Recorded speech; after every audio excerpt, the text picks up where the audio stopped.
तू म्हणे हामी एक बार सब दोनों हाथ उठा कर करेंगे। बोले भारत माता की, भारत माता की, भारत माता की, गौतमेश्वर महादेव की। जगह नहीं मानस नीचे देखो अभी तक सब लोगों ने अपनी अपनी बात कही। मैं सिर्फ 5 मिनट में अपनी बात को समाप्त करूंगा। अगर 5-7 मिनट में नहीं निकल पाए तो गंतव्य स्थान पर नहीं पहुंच पाऊंगा। इस नामांकन सभा में जिनका उद्बोधन आपने सुना, ऐसे आप सबके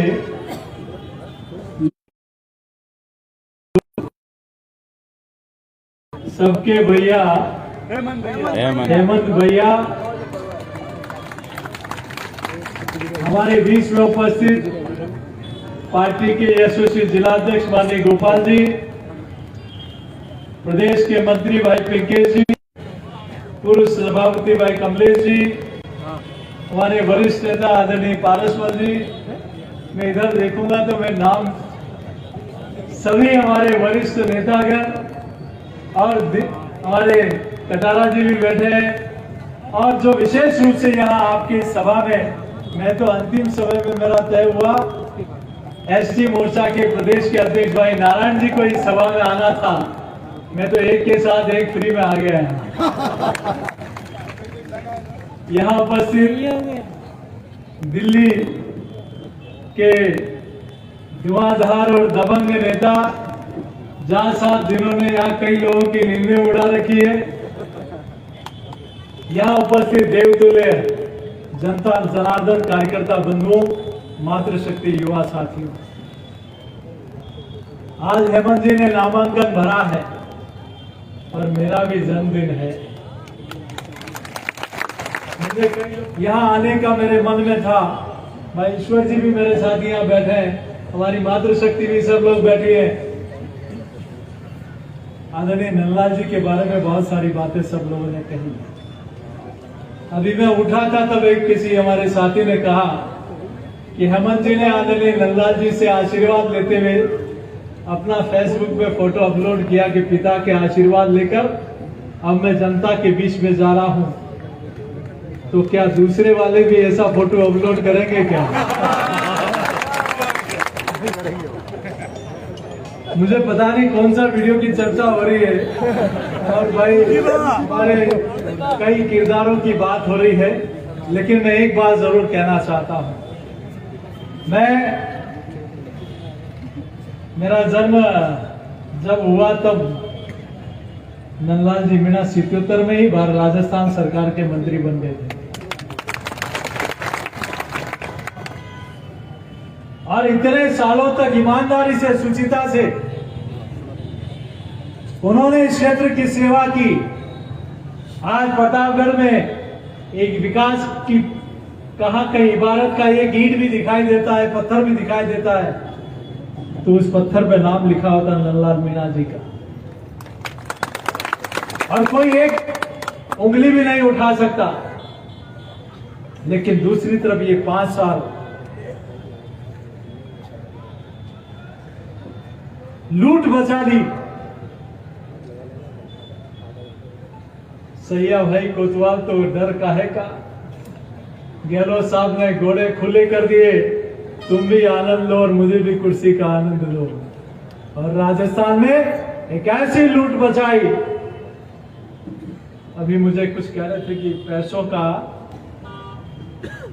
बंडल अब खुलने वाले हैं, पैसे भी ले लेना, वोट कमल को दे देना। ये पैसा जनता का है और ईश्वर देखता है जो भ्रष्टाचार की कमाई का पैसा, ये लोगों की बदुआओं का पैसा अपने घर ले जाता है, न तो वो सुखी रह पाते हैं, न उसकी औलादें सुखी रह पाती है। मैं आप सबके बीच में इतना निवेदन करना चाहता हूं, इन पिछले 9.5 साल में जितने विकास के काम हुए नरेंद्र मोदी जी ने, अभी आप देखो कि 5 साल में लालगढ़ जो आदर्श पंचायत थी, वहां 125 काम केंद्र सरकार की योजना से आए doctor Shyama Prasad Mukherjee rural urban mission योजना से आए, नरेगा योजना से आए, प्रधानमंत्री आवास योजना से आए, शौचालय आए, प्रधानमंत्री सड़क योजना आई, बाईपास आया, आपका एकलव्य मॉडल स्कूल आया, केंद्रीय विद्यालय आया, नवोदय विद्यालय आया, पासपोर्ट ऑफिस आया, गांव में जल जीवन मिशन योजना से काम आया। और ये कहते हैं हमने कराया। अरे भैया, ये काम तो कराया नरेंद्र मोदी जी ने, और जनता भी जानती है मोदी जी ने कराया। आपने तो सिर्फ और सिर्फ एक काम किया, भ्रष्टाचार का। तो मैं आप सबके सामने प्रार्थना करना चाहता हूं, क्या प्रतापगढ़ से भ्रष्टाचार मिटाना है कि नहीं मिटाना है? या दंगाइयों को हटाना है कि नहीं हटाना है? यहाँ महिलाओं की सुरक्षा जो नहीं कर पाए, ऐसे लोगों को विदाई देनी है कि नहीं देनी है? किसानों के साथ वादा खिलाफी की, उनको सजा मिलनी चाहिए कि नहीं मिलनी चाहिए? जिन्होंने युवाओं के साथ धोखा दिया, जरा जोर से बोलो, जिन्होंने युवाओं के साथ धोखा दिया, उनको सजा मिलनी चाहिए कि नहीं मिलनी चाहिए? प्रतापगढ़ में कमल खिलना चाहिए कि नहीं खिलना चाहिए?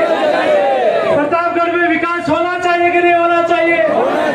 प्रतापगढ़ में किसानों की समृद्धि होनी चाहिए कि नहीं होनी चाहिए? तो उसका एक ही जवाब है, 25 तारीख तक यहाँ से जाने के बाद ये भ्रष्टाचारी पैसा फिर मैदान में आएगा। लेकिन जहां ईमानदारी खड़ी होती है, दुनिया की कोई ताकत उसका मुकाबला नहीं कर सकती। या आप लोग जो आए हो, ना तो किसी लालच में आए हो, ना किसी के डर से आए हो। आप लोग सच्चे मन से भाई हेमंत जी और कमल को खिलाने आए हो। लेकिन 25 तारीख तक हमें कोई बहुत ज्यादा अति उत्साहित नहीं होना है। ये सच है कि आपका ये भाई, आपका ये बेटा, आपका साथी, पार्टी ने जो जिम्मेदारी दी है, पूरे राजस्थान में जाने का अवसर मिला है। अब के हवा नहीं, तूफान नहीं, सुनामी है भारतीय जनता पार्टी की। वो दिन नहीं देखना, 21 तारीख, 3 तारीख को बात करेंगे। कांग्रेस पार्टी की पिछली बार 21 सीटें थी। कोई कमाल नहीं कर दे राजस्थान की जनता, 21 का आंकड़ा भी इनको पार नहीं करने दे, क्योंकि राजस्थान की जनता सब कुछ बर्दाश्त कर सकती है,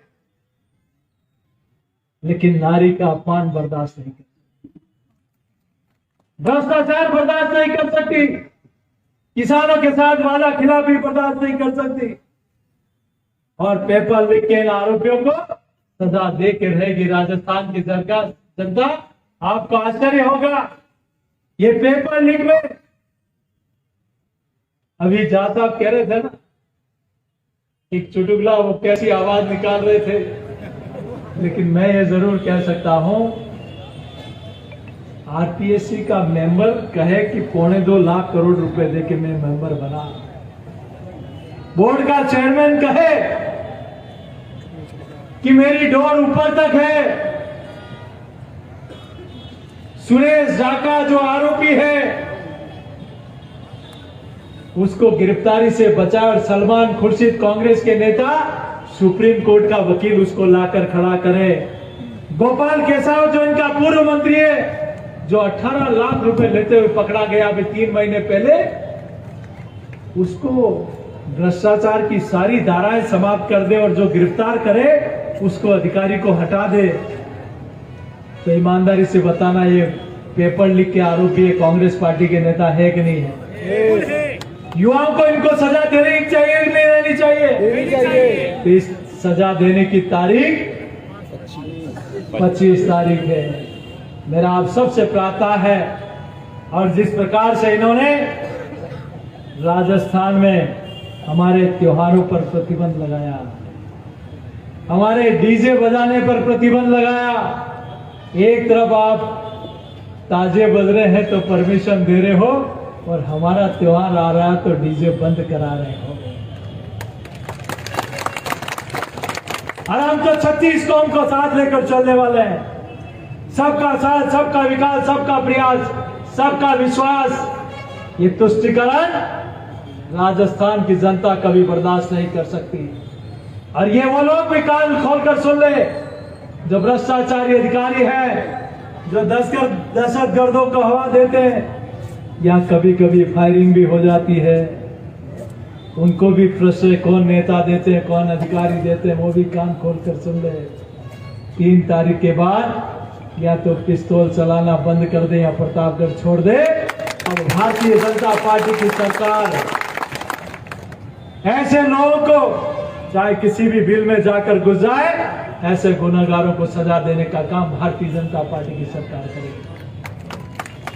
पर मैं आप सबको इतना ही निवेदन करता हूं, फिर से याद दिलाता हूं, मैं हमेशा कहता हूं, याद रखना 1992 में विवादित ढांचा अयोध्या में गिरा था और राजस्थान में आदरणीय भैरव सिंह जी शेखावत साहब की चुनी हुई सरकार को इन्होंने गिराया था। याद है ना आप लोगों को? याद है।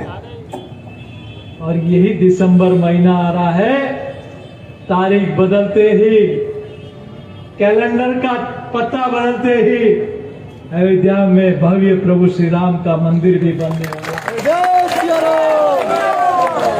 तो उन्होंने विवादित ढांचा ढाए जाने पर हमारी सरकार गिराई थी, तो अयोध्या में अब प्रभु श्री राम का भव्य मंदिर बन रहा है। तो राजस्थान में भी ऐतिहासिक भारतीय जनता पार्टी की सरकार बनाई है। तैयार है हम सब लोग? तैयार है? हर व्यक्ति, हर कार्यकर्ता, हर जन कमल का फूल का प्रतीक बनकर, हेमंत मीणा बनकर, मेरा फिर से आग्रह है कि 25 तारीख तक कोई चैन की सांस नहीं लेगा। रोज हर परिवार में 25 लोगों को संपर्क करके आएंगे। और मैं दावे के साथ कह सकता हूं, आप किसी कांग्रेसी परिवार के पास भी जाओगे, उसको कहोगे कि ईमानदारी पसंद है या भ्रष्टाचारी, तो दावे के साथ कह सकता हूं वो भी इस बार भारतीय जनता पार्टी के कमल को खोल देगा। और अब तो रामलाल जी भी हमारे हो गए, ये सनातनी है इसीलिए हमारे साथ आ गए। तैयार है हम लोग कमल खिलाने के लिए? तैयार है? तो उठाओ दोनों हाथ और जयघोष करो, बोलो भारत माता की, भारत माता की, उमापति महादेव।